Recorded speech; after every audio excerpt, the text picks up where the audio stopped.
Good morning, everyone. I hope you are having a fantastic day. If you're new to the channel, my name is Parker Nierenstein. That is my sister Madison, and this is Vehicle Virgins. Today's video is going to be all about how to pass your driving test with some secret little tips to make sure that you pass with flying colors. So it's about time for you to take your test. If you're a car enthusiast, this is a super exciting time. I remember when I first got my license, I felt like I had all this freedom. It was super awesome. Now, even if you don't really like cars, having your own personal form of transportation is fantastic for literally anything, even if you're just trying to avoid your parents or your siblings. Except now we're stuck in the car next to each other, so it's super awkward. Let's get right into it. Before you get to exam day, it is very important to make sure your car is 100% in working order. If it's due for an oil change or there's a check engine light, make sure to get that done prior to your test. Now, the California DMV says you need working headlights. These things make sense, but just make sure your car actually has it so you don't arrive at the test all excited and then have you fail, not because of your driving, but because of the car itself. So, working headlights, working taillights. Make sure your brakes are obviously working. Now, if they're squeaking super intensely, that might be cause for concern for the test practitioner, so maybe get those checked. Working brakes, you also need to have license plates on the car. Don't show up with a car with temporary tags. In California, it also requires you to have a light for your rear license plate as well. Know the location of all of your car accessories, as they will test this. You need to know exactly where your windshield wipers are, as well as your headlights. A tricky thing that often people forget about is the location of the defroster. Now, it's not that big of a deal if you know, but it's good to take the test in a car that you are familiar with. So if you've been in the vehicle before, look at different things like where are the defrosters. If you're doing it in a car for the first time, you haven't been in it, you might start to freak out, and that'll really not set the mood for the rest of the exam. You also need to know where the heating and cooling systems are, your air conditioning, and your heater. Just be prepared so when your test proctor asks, you know where everything is. Seems simple, but it'll help you stay calm. Another thing you might want to consider prior to the test is actually studying for it. Now, I know it sounds silly, but you can actually study for your driver's test. If you go into the DMV, you can likely get a copy of a driver's handbook. Now, you're thinking, why would I want to read this? It seems like a boring pamphlet, but it actually can be worth your while, and they don't actually take that long to read, and normally they're in little bullet points to make it easy to digest. And they've got little tidbits and facts and rules that you might not have thought of when you get to the test, that you know them by heart. So, for instance, here's something that they have in the handbook. If two people get to a stop sign at adjacent corners at the exact same time, so I'm pulling up to a stop sign and somebody pulls up from the right side, who actually goes first if you pull up to the stop sign at the exact same time? Well, it turns out the person on the right. Little things like that you might not know, they're in the handbook. So I pulled over to the side here. I'm gonna let my sister hop in the driver's seat, and we're gonna go over all of the proper procedures for starting before you even begin to drive in your driver's test. Let's go ahead. I wish I got to drive this car for my driver's test. That would be fun. That's one little quick tip for a very small percentage of viewers. If you are considering driving and you have the opportunity to drive a very nice car for your driver's test, don't do that. It's just going to upset the test examiner. If you show up in a McLaren, which some people in Beverly Hills have done, that's giving them every single reason to want to fail you just for being a jerk. So if you do have the option, pick one of the most normal cars possible. I took my driver's test in a 2006 Toyota Sienna, so I think I looked quite safe. What did you do?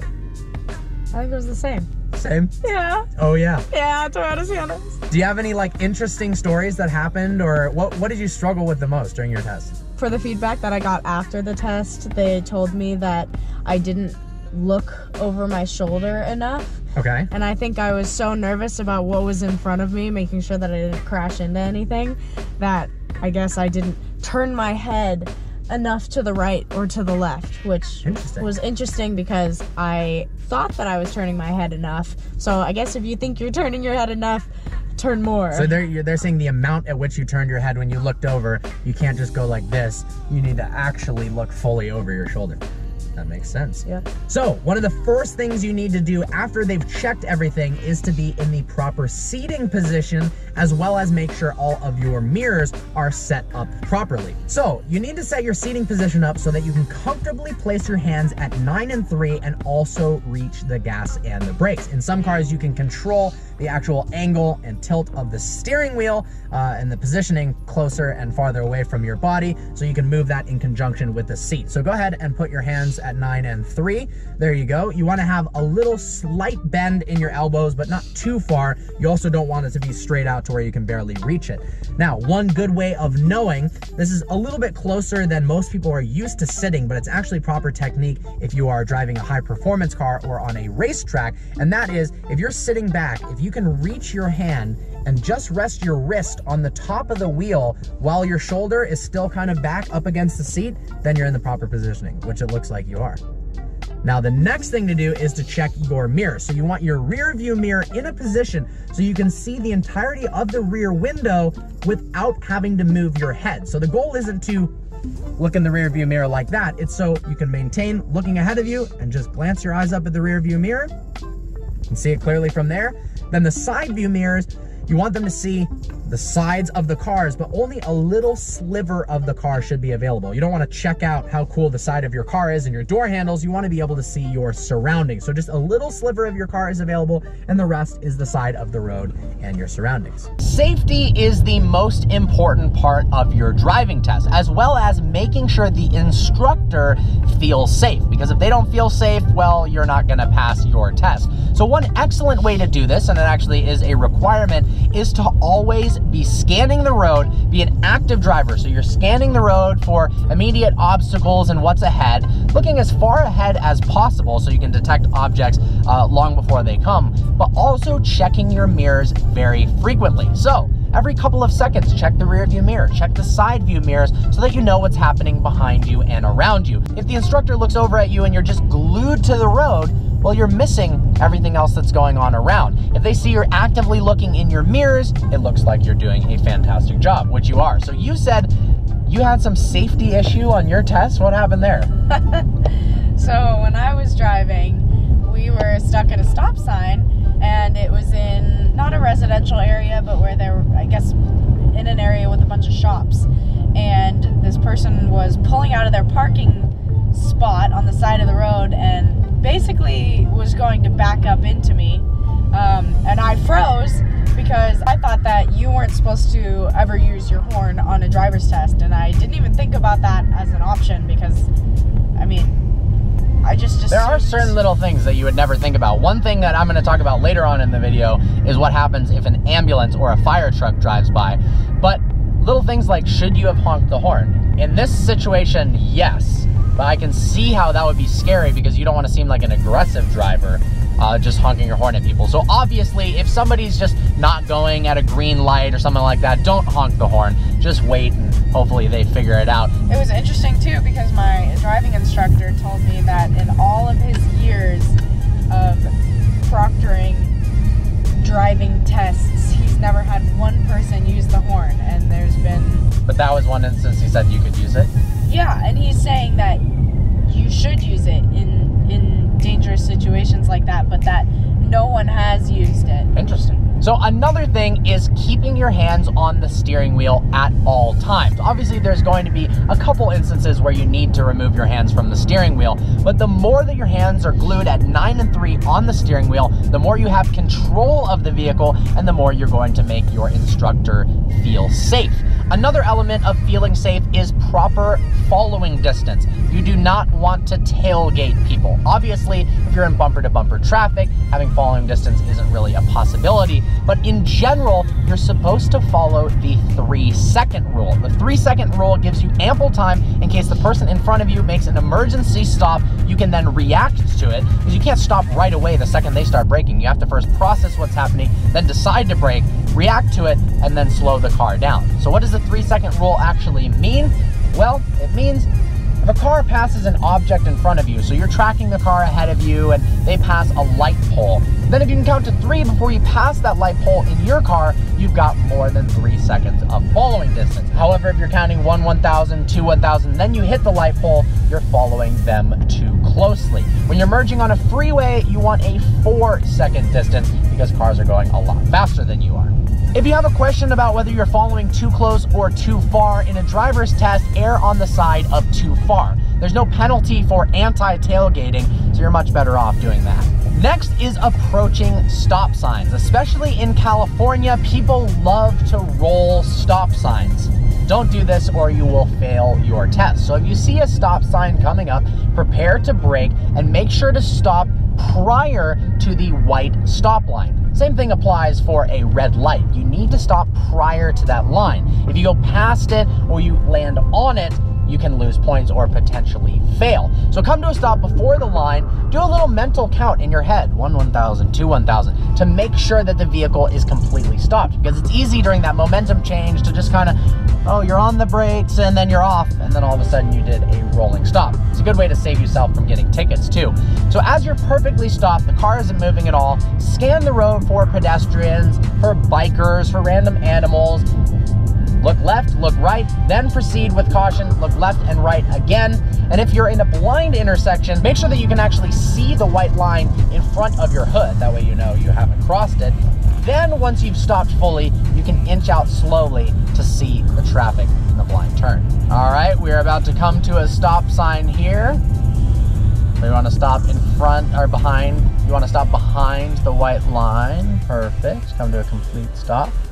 Now, it doesn't matter how long you have to wait at the stop sign for it to be clear. There's no penalty for waiting too long. So make sure it's safe. Here we go, and we are on the road. When changing lanes, it's very important to follow the proper procedure because chances are you're going to have to change lanes at least once during your driver's test. So the first step is to turn on your turning indicator. It doesn't matter if nobody's around or if you're driving a white BMW, make sure to signal. Once you've signaled, then look in your rear view mirror to see if anybody's around. Then look into the mirror that you're planning on going to. So if you're planning on making a left lane change, look in your left mirror. If you're planning on making a right lane change, look in your right mirror. And then the last step is to look over your shoulder. As Maddie mentioned, make sure to look over your shoulder in a very pronounced manner so it actually looks like you're looking over your shoulder instead of a quick little glance. So if I'm going left, signal left, rear view mirror, side mirror, look over my shoulder, and then if you're clear, go ahead and move the car over. Once you're in the new lane, then you can turn your turn signal off. Now, if you want to make multiple lane changes in a row, I've seen people shoot from one lane all the way over to the fast lane on the freeway. Never, ever do that. It's unsafe and it is a surefire way to make you fail. So, if you want to do multiple lane changes, once you get into the next lane, then repeat the same process over again where you've indicated, look in the rear view, look in the side mirror, then look over your shoulder, move the car over, and once you're very much in the lane, then you can go ahead and turn the indicator off.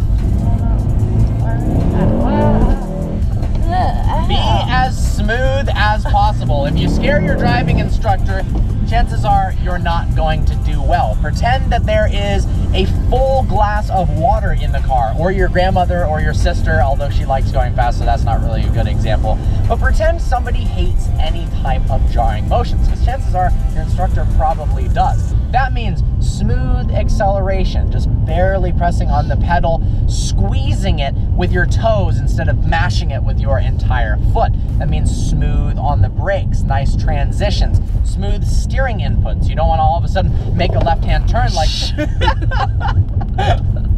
You don't want to all of a sudden make a quick left-hand turn and scare your test instructor.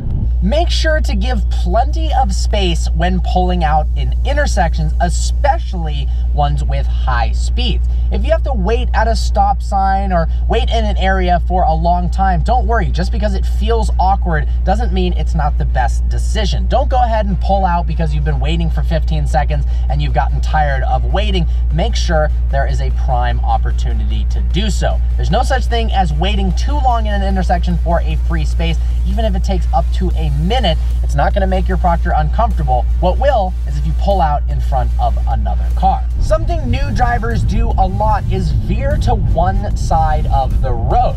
Oftentimes people like to veer to the left side for whatever reason. Well, there's a very quick cure for that because you want to be in the center of the road at all times so that you don't accidentally touch one of the lines, which is a great way to fail. In fact, that's almost how I failed my driving test, was on a left-hand turn. I almost touched the double yellow line. You don't want to do that. So a great tip for learning how to drive in the exact center of the road is to picture a line in the center of the road passing through the center of your car. So if you're picturing the center console, keep that in line with the center of the road. It actually makes it pretty easy to keep center. Before braking, you should always check your rear view mirror to see what is behind you. Obviously, in an emergency situation, you don't always have the luxury to check your mirror, but hopefully an emergency does not happen while you are taking your driver's test. Now, you should be looking at your rear view mirror every few seconds anyways, but if you're coming to a stop sign or stop light, make sure to check your rear view mirror as you're braking to make sure somebody's not tailgating you. That way, maybe you can tap on the brake once to let them know and then come to a stop safely without them plowing into you. Another place people often fail is protected left turns.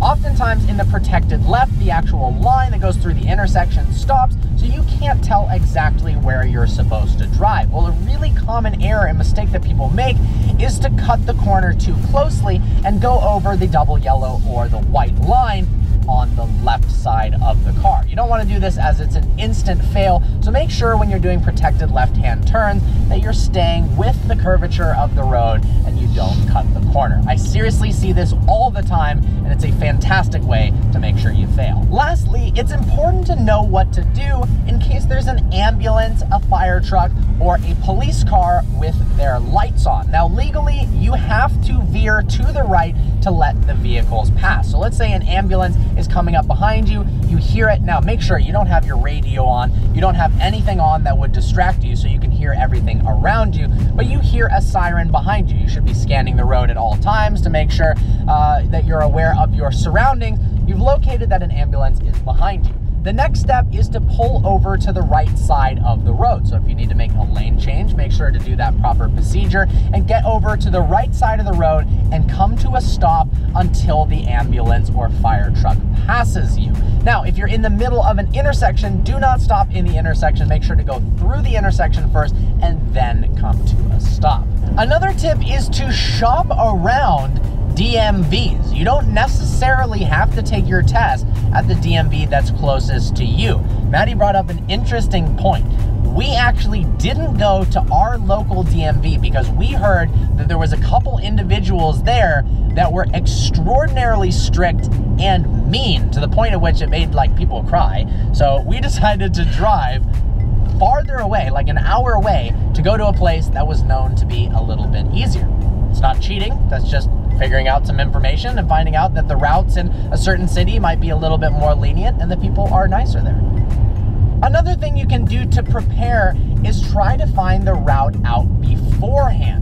So if you can contact a friend and ask them where they actually drove, or you Google it online on a forum, or even just show up to a DMV, the DMV that you're going to take the test at, go ahead and park. Then pretend you're actually taking the exam. So walk around the car, make sure all of the components work, the headlights, the taillights, the turning indicator.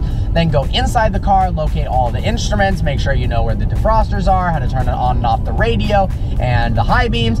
Then go ahead and actually drive the streets around where the DMV are so you can familiarize yourself with the area. Chances are, if you know the area, you recognize some buildings, some streets, some stoplights, you know the lay of the land, you're gonna feel a lot more confident. Honestly, that's the biggest thing, is just confidence. You know how to drive, you've taken lessons, you've done it before, you've practiced. So just breathe deep, get a good night's sleep beforehand, eat a good breakfast, and get ready. You're gonna do just fine, especially if you follow all of these tips. Well, I hope you guys enjoyed this video. If you haven't subscribed to the channel yet, smash that subscribe button. I look forward to seeing you next video. Like gravity!